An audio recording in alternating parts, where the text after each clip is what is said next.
The first time a dragon bowed to me, everyone still believed I was useless. In the Dragon Keeps, that was not an insult people whispered politely behind closed doors. It was a name they gave me in the open, as if carving it into the frozen air would make it true. Ethan Reed, the weakest Omega in the Northern Fortress. Ethan Reed, the scentless servant. Ethan Reed, the boy even the small hatchlings would never choose. Every morning before sunrise, while the noble Omegas dressed in silver silk and practiced their graceful greetings for the royal court, I was sent to the ash yard with a cracked bucket, worn gloves, and a broom older than I was. The yard sat below the main keep, nearly 900 feet beneath the Black Towers where King Adrian Blackthorn ruled from behind walls of obsidian glass. Down there, the wind came sharp off the cliffs, carrying the smell of cold stone, old smoke, and dragon scales warmed by the first pale line of dawn. Ash fell constantly in that place, soft and dark, drifting through the air like black snow. It clung to my white hair, my sleeves, my lashes, turning me into something half ghost, half mistake. I gathered fallen scales from between the iron-feeding rails, scrubbed scorch marks from the stones, and carried water from the heated cisterns to the older dragons who watched me with eyes like buried suns. No one understood why they never snapped at me. No one cared enough to ask. To the keepers, I was useful only because I was quiet, small, and too afraid to complain. My Omega scent was barely there, a faint winter sweetness that vanished beneath smoke and soap. And in a kingdom where scent meant status, bloodline, and worth, having almost none was the same as having no future. The others reminded me every chance they got. They laughed when I stumbled under heavy pails. They called me empty. They said no alpha would ever look twice at an Omega who could not even fill a room with his presence. I told myself words could not hurt if I expected them, but that was a lie I repeated because it was easier than admitting how deeply they sank. That morning, the bells rang from the upper court, announcing the arrival of another group of chosen Omegas for the royal viewing. I kept my head down and swept faster, pretending not to hear the music floating from above. Then the oldest dragon in the yard, a massive gray beast named Moro, shifted behind his chains and lowered his great head until one golden eye stared directly into mine. The air changed. The ash stopped falling. Somewhere high above the yard, hidden behind black glass, I felt the impossible weight of another gaze settle on me, colder than winter and sharper than a crown. I did not know it then, but the cold Alpha King was watching. The feeling of being watched followed me long after Moro lowered his head.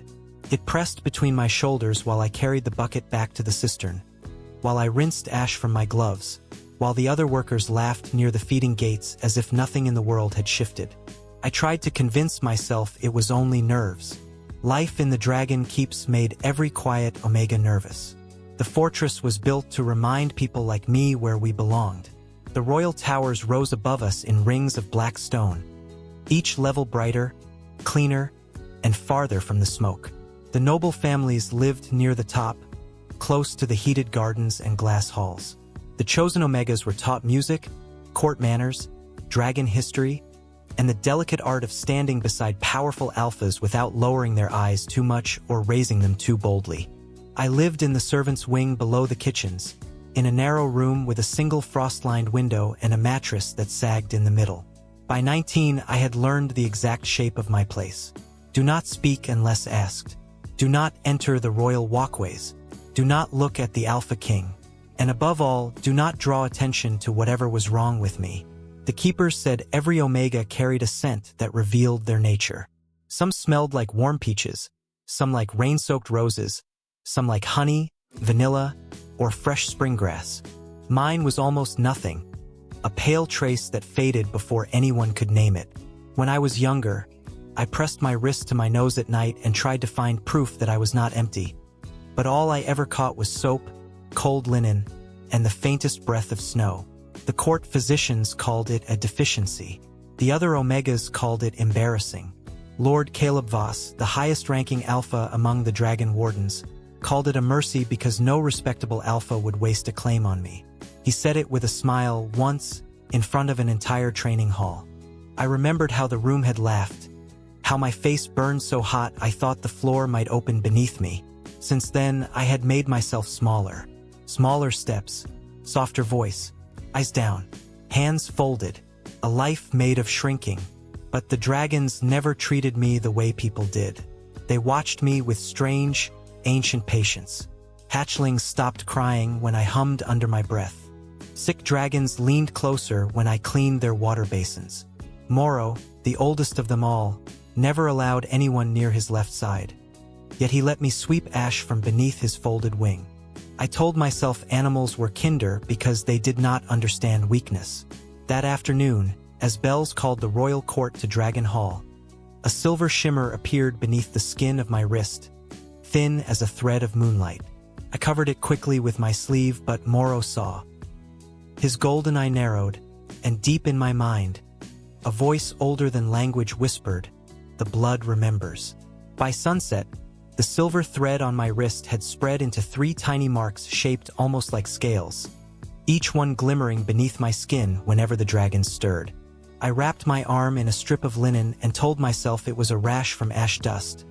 But lies sounded weaker when they were spoken only inside my own head. The voice I had heard near Moro did not return, yet its echo followed me through every corridor. The blood remembers. I did not know whose blood it meant, and I was too frightened to wonder. In the servants' washroom, I scrubbed my wrist until the skin turned pink, but the shimmer stayed. It did not hurt. That made it worse. Pain would have been simple. Pain would have meant injury, fever, something the physicians could name and dismiss. This felt like a secret waking up. When the evening bell rang, every Omega in the lower keep was ordered to report to Dragon Hall for the seasonal classification ceremony. I nearly dropped the clean towels in my arms. Servants like me were not usually included unless someone wanted an example. The head matron, Mrs. Bellwether, found me standing frozen beside the laundry carts and clicked her tongue. She was a sharp woman with gray hair pinned so tightly it seemed to pull all kindness from her face. She told me to clean my boots, cover my hair, and remember that silence was the safest talent I possessed. I wanted to ask why I had been summoned, but the question caught in my throat. One look from her was enough to remind me that fear was not an excuse in the Dragon Keeps.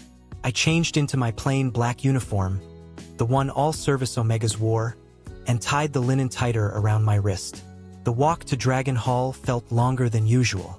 We climbed spiral stairs carved directly into the mountain, past windows where the sky burned purple and gold over the northern cliffs.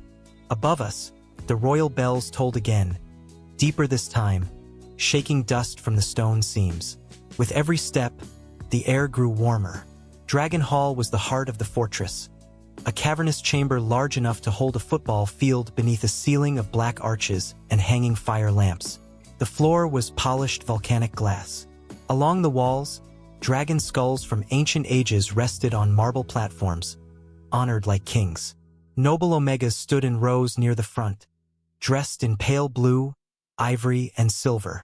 I stood at the back with the servants, trying to disappear. Then Lord Caleb Voss saw me. His smile formed slowly, bright and cruel in a polite way that made it impossible for anyone to call it cruelty. He crossed the hall in his red warden coat, every step measured for the watching court. His eyes dropped to the linen around my wrist. My stomach tightened. He asked, in a voice loud enough for the closest nobles to hear, whether the weakest Omega in the keep had injured himself sweeping ashes. A few people laughed. I lowered my gaze and said nothing, because Mrs. Bellwether had been right. Silence was safe. Caleb stepped closer and lifted my wrapped wrist before I could pull away. There was no force in the gesture, only ownership disguised as inspection. The linen slipped loose. Silver light spilled across my skin. The laughter died so quickly that the silence felt alive. At the far end of the hall, behind the raised throne of black stone, King Adrian Blackthorn stood motionless beneath the dragon banners.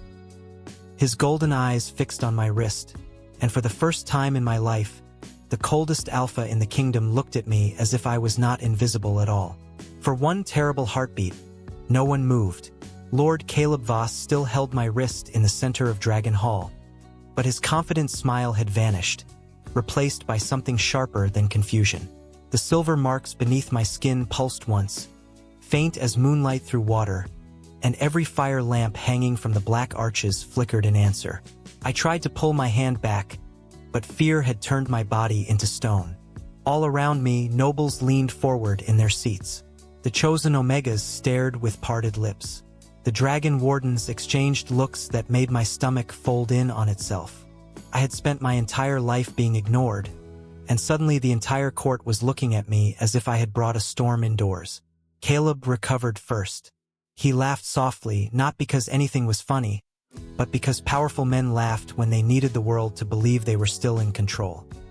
He announced that ash servants often developed strange marks from working too close to the pens, and that the matter could be settled with a simple test. I knew what he meant before he turned toward the center of the hall. The dragon flame stone rested there on a carved pedestal, a black crystal the size of a bowling ball, veined with orange light. Every Omega in the fortress was tested with it eventually. A strong Omega could touch it and leave the flame steady. A delicate Omega might make it dim. A truly weak one could faint from the heat before their fingers even reached the surface. Caleb guided me toward it with a hand hovering near my shoulder, careful not to look forceful in front of the court. My boots slid over the volcanic glass floor. I wanted to say no. I wanted to turn toward Mrs. Bellwether, toward anyone, and beg them to let me return to the ash yard where being invisible had at least been familiar. But the throne waited ahead, and King Adrian Blackthorn had not taken his eyes off me. He stood beneath banners embroidered with black dragons, tall and silent, his dark coat falling around him like a piece of the night sky. His scent moved through the hall, cold cedar, winter air, and distant smoke, powerful enough to make other alphas lower their gazes. Yet when it reached me, it did not crush me. Steadied me. Caleb noticed. His mouth tightened. He ordered me to place my hand on the stone. My fingers trembled as I reached out. The heat rising from the crystal brushed my palm, but it did not burn. It cooled. The orange veins faded one by one until the dragon flame stone turned completely silver. A gasp swept through the hall. Then, from beyond the western gate, a thunderous cry rolled through the fortress. One of the royal war dragons had broken from the outer yard and entered the hall, chains dragging behind it like bells of warning. People scattered to the walls, but I could not move. The dragon came straight toward me, its enormous head lowering, its golden eyes locked on mine.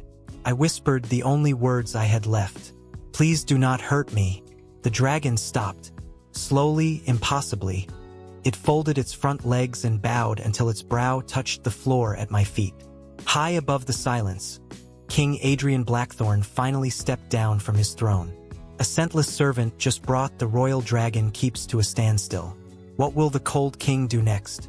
If you're captivated by Ethan's hidden power and this epic fantasy romance, hit that subscribe button and turn on notifications. The awakening has just begun. The sound of King Adrian Blackthorn descending from the throne was quieter than it should have been. No dramatic crash of armor, no raised command, no roar to match the dragon bowing at my feet. Just one measured step after another across the volcanic glass floor, each one carrying enough authority to make the entire hall hold its breath. The royal war dragon remained bowed before me, its vast body still as carved stone, its golden eye half closed in a posture I had only seen in ancient tapestries. Dragons bowed to kings. Dragons bowed to bloodlines older than the mountains. Dragons did not bow to ash servants with patched sleeves and trembling hands. Lord Caleb Voss was the first to speak, and even he sounded less certain than before. He declared that the creature had been disturbed by the ceremony, that the flamestone had malfunctioned, that my presence was a contamination risk and needed to be handled by the wardens immediately. The word "handled" made my skin go cold. I stepped back, but the dragon shifted with me, placing its great head between me and the gathering wardens as gently as a gate closing. A murmur spread through the court, fear dressed as politeness. Someone called me cursed. Someone else whispered that scentless Omegas had always been bad omens. A noblewoman covered her mouth with a lace glove and stared at me as if I had become something unclean in the space of a single minute. I wanted to tell them I had not asked for this. I had not asked for silver light under my skin, or voices in my head, or dragons lowering themselves before me while the most powerful people in the kingdom watched. I wanted to be invisible again so badly it hurt. Caleb lifted his hand, signaling 2 wardens forward. They approached carefully, their red coats bright against the black floor. The dragon gave a low warning rumble that vibrated through my boots, not angry, but firm enough to stop them. Then Adrian spoke. He did not shout. He did not need to. His voice cut through the hall like cold air through smoke. No one touches him. For words. That was all it took to freeze every warden in place. Caleb turned toward the throne with a tight smile, reminding the king that unexplained magic within Dragon Hall fell under warden authority. Adrian kept walking until he stood beside me, close enough that the edge of his black coat brushed my sleeve. I had never been near him before. Up close, he seemed less like a distant ruler and more like a winter storm forced into the shape of a man. His golden eyes moved from my uncovered wrist to my face, and something unreadable passed through them. Not pity, not fear. Recognition, maybe, though that made no sense. Caleb insisted again that I should be taken for examination. Adrian removed the dark cloak from his shoulders and placed it over mine before the entire court. The fabric was warm, heavy, and smelled faintly of cedar and smoke. The gesture silenced the room more completely than any command could have. In the Dragon Keeps, an Alpha King did not cover a servant unless he was granting protection. My knees nearly gave out. Adrian looked at Caleb then, calm as frost, and said that any question about Ethan Reed would come through the crown from that moment forward. My name sounded different in his voice, not like an insult, not like a mistake, but like something written into law. The silver marks on my wrist pulsed beneath the cloak, and the bowed dragon exhaled a stream of pale mist across the floor. For the first time in my life, I was not standing alone while the world decided what I was worth. Adrian did not take me to the dungeons, the warden wing, or any of the cold examination rooms beneath the eastern tower where servants whispered that secrets disappeared behind locked doors. He led me through a private passage behind the throne, past a line of black dragon banners, and into a quiet corridor lit by blue flame lamps. The royal war dragon followed only as far as the archway, then lowered its head again, as if accepting that I was safe for the moment. Safe was a word I had never trusted, but with the king walking beside me and his cloak wrapped around my shoulders, I could almost believe it had meaning. We entered a chamber I had only seen from the outside, the royal healing room, where the walls were white stone instead of black, and the windows looked out over the snowy cliffs 3,000 feet above the valley. A fire burned in a wide hearth, but the room did not feel warm until Adrian told the healers to leave. They obeyed without question, though their eyes lingered on my wrist with the same frightened curiosity I had seen in the hall. When the door closed, silence settled around us. I stood near the examination table, gripping the edge of his cloak like it was the only thing keeping me from falling apart. Adrian remained several feet away, careful, controlled, almost too still. He asked if the marks hurt. I shook my head. My voice felt small when I said I did not know what was happening to me. For a long moment he said nothing. Then he crossed to a locked cabinet, removed an old leather-bound book, and opened it to a page painted with silver scales. The illustration looked exactly like the marks on my wrist. My breath caught. Adrian told me the symbol belonged to the silver WYRM bloodline, an Omega line believed to have vanished over a century ago. They were not rulers, not soldiers, not court decorations. They were dragon-bonded keepers, born with the rare ability to calm dragon fire and hear the oldest voices beneath the mountain. I wanted to laugh because it sounded impossible, and because impossible things were easier to reject than terrifying ones. I told him I was not rare. I was not powerful. I was the boy who cleaned ash from drains and slept below the kitchens. Adrian looked at me then, and the coldness in his face shifted, not softening exactly, but becoming painfully honest. He said powerful blood often hides where cruel people refuse to look. The words struck something buried inside me. A memory rose without warning. My mother kneeling beside my childhood bed, wrapping a ribbon around my wrist and telling me never to show the silver when the dragons sang. My father standing in a doorway, his face pale, whispering that if anyone knew what I was, They would call it destiny before they called it a prison. I had forgotten their voices for years, or maybe I had been taught to bury them. My knees weakened, and Adrian stepped forward, stopping just short of touching me. He asked for permission before lifting the edge of my collar to look at the back of my neck, where a sudden heat had begun to bloom. I nodded because I was too shaken to speak. His fingers did not touch my skin, but his breath stilled. In the mirror across the room, I saw why. Beneath my pale hair, at the base of my neck, a crescent of silver scales had appeared, bright and delicate as moonlit glass. Adrian whispered a name I had never heard before, Elias Reed, my father. Then he closed the book with care and said the court had not found a weak omega tonight. They had found the last living key to the dragon's soul. The words last living key followed me like a shadow through the royal healing room, turning every breath too shallow and every sound too sharp. Adrian said he would call a private council, that the truth had to be controlled before fear turned it into a weapon. But controlled was another word I had learned not to trust. People had controlled where I slept, what I ate, how loudly I spoke, and how small I made myself. Now they wanted to control the secret glowing under my skin. I sat beside the hearth while Adrian stepped into the outer corridor to speak with Captain Marin, the only royal guard whose blue cloak marked direct loyalty to the crown instead of the wardens. The door did not close all the way. Through the narrow gap, I heard voices gathering beyond the corridor, low and urgent. Lord Caleb Voss was there. So was Lady Rowena Pike, the oldest member of the Dragon Council, a woman who had treated me like furniture every time she passed the lower halls. Caleb said the court was unsettled. The dragons were responding unpredictably, and one frightened servant could not be allowed to destabilize the kingdom. Lady Rowena replied that the silver WYRM bloodline belonged to the crown by ancient law. My hands went cold around the cup of tea I had not touched. Belonged. Not protected. Not understood. Belonged. Adrian's voice cut in, quiet and hard, reminding them that no person in his kingdom was property. For one brief second, I felt relief.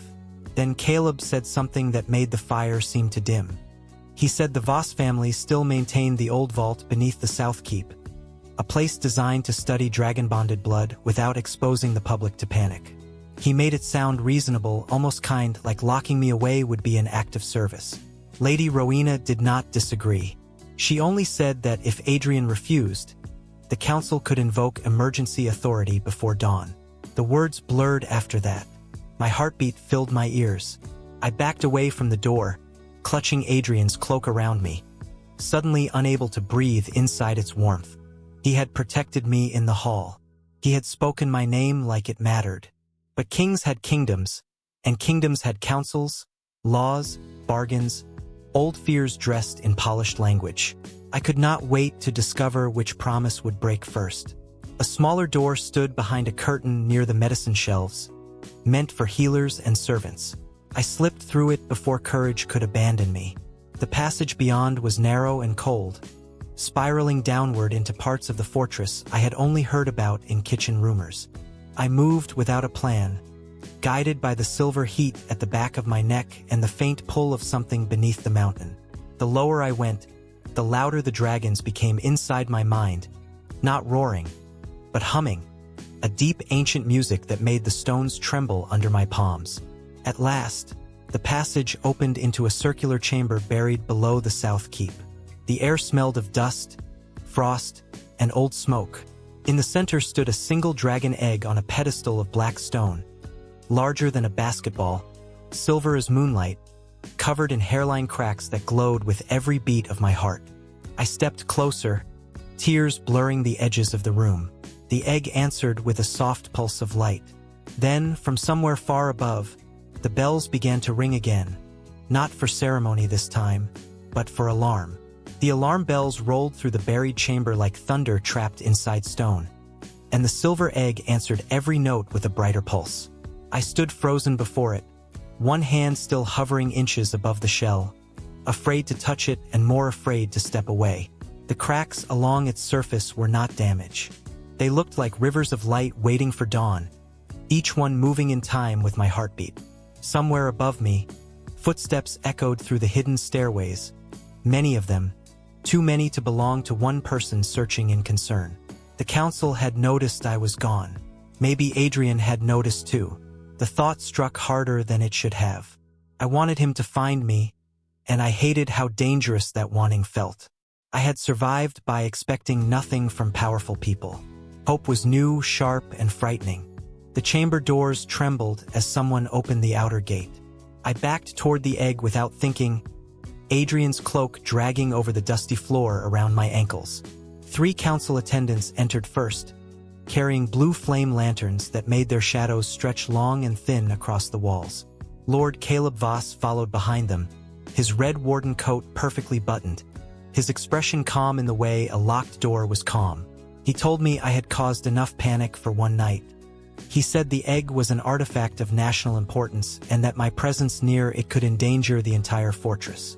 His voice was smooth, almost gentle, but his eyes stayed fixed on the silver marks shining at my wrist. Lady Rowena appeared at his side and ordered me to come away from the pedestal. I shook my head. My voice trembled, but it did not disappear. I told them the egg was afraid. The words sounded impossible until I said them, and then I knew they were true. The life inside it was not roaring. It was calling. Caleb's patience thinned. He stepped forward, and the egg flashed so brightly the chamber walls turned white for an instant. The silver scales at the back of my neck burned with cold light. I gasped and clutched the pedestal, not from pain, but from a rush of feeling too vast for my body to hold. The dragons above were no longer humming separately. They were all singing through me at once, a deep ancient chorus that filled my chest until I could barely breathe. Then another scent cut through the smoke and dust, cedar, winter air, and the clean edge of approaching snow. Adrian entered the chamber alone. He did not look at the council first. He looked at me. His face was still controlled, but his golden eyes carried something fierce beneath the calm. He said my name once, and the storm inside me steadied enough for me to turn toward him. Caleb began speaking about emergency authority, ancient law, and public safety, but Adrian silenced him with a single raised hand. "The crown has arrived," he said, "and this matter is no longer yours." Lady Rowena warned him that protecting me could fracture the council. Adrian walked past them as if their warnings were smoke. He stopped a few feet from me and held out his hand, palm open, asking without words. I stared at it, at the king everyone feared, at the man who had covered my shoulders before the court, and I realized he was letting me choose. I placed my hand in his. The moment our skin touched, the black dragon mark beneath his collar flared through the fabric of his shirt, and the silver scales on my wrist shone in answer. The chamber shook, not with collapse, but with awakening. The egg lifted from the pedestal, weightless in a ring of pale fire, and Adrian pulled me gently closer until his steady presence anchored the flood of dragon voices inside me. For the first time, the power did not feel like something tearing me open. It felt like a door unlocking. The council stared in silence as the wall behind the egg split with lines of ancient silver script, and the oldest voice beneath the mountain spoke through the stone. "The king has found the keeper. The covenant breathes again." The words in the stone did not fade after they were spoken. They burned brighter, each silver line carving itself across the chamber wall as if the mountain had been waiting centuries for someone to remember how to read it. "The king has found the keeper. The covenant breathes again." My hand was still in Adrian's, and for once I did not pull away from the strength of an alpha. His grip was not a chain. It was an anchor. Around us, the council stood silent beneath the blue flame lanterns, their certainty broken by the impossible sight of the silver egg floating above the pedestal in a ring of pale fire. Lord Caleb Voss looked from Adrian to me, searching for some law, some insult, some polished explanation that could make me small again. He found none. Lady Rowena stepped closer to the writing on the wall, her face pale in the silver light. She whispered that the prophecy had been sealed since the first dragon kings vanished into the mountain, and that no scholar had ever been able to wake it. Adrian did not take his eyes off me. He asked what I heard. At first, I thought the answer would be nothing, only the ringing silence left after fear. Then the mountain breathed beneath my feet. The dragons above, below, and beyond the fortress became a single presence in my mind. Not a command, not a roar, but a sorrow so old it felt like winter itself. I heard loneliness. I heard waiting. I heard fire without a heart. My voice shook as I told Adrian that the dragons were not dangerous because they were wild. They were grieving because the bond had been broken. The moment I said it, the egg lowered gently until it hovered between us, warm silver light washing over my hands. A hairline crack opened across the shell, and the entire dragon keeps answered. Far above, bells stilled, chains settled, wings folded. For the first time since I had come to the fortress as a child, the mountain was quiet. Then Adrian did something no one expected. The cold king of the north, the alpha ruler before whom nobles lowered their eyes and wardens measured every breath, bent one knee on the dusty stone floor before me. It was not surrender. It was recognition. His black dragon mark glowed beneath his collar, matching the silver scales at my wrist, and his voice carried through the chamber with calm, unshakable force. He declared that Ethan Reed was under the protection of the crown, not as a servant, not as a curiosity, and not as property of any council, but as the living keeper of the Dragon Covenant. My name echoed against the walls. This time, it did not sound like something fragile. It sounded like a door opening. Caleb lowered his gaze first. One by one, the others followed. I looked down at Adrian, unable to understand how the same world that had called me empty that morning now watched a king kneel before me before midnight. The egg pulsed once more, and a tiny sound rose from within, soft as breath, bright as dawn. In my mind, Moro's ancient voice returned, clear and gentle. You were never the weakest. You were the one we were waiting for. And beneath the fortress, something enormous opened its eyes. From a forgotten servant to the true keeper of the Dragon Covenant. If Ethan and King Adrian's fated bond gave you chills, leave a like and share your thoughts in the comments. Don't forget to subscribe to the channel for more epic fantasy and romance stories every week.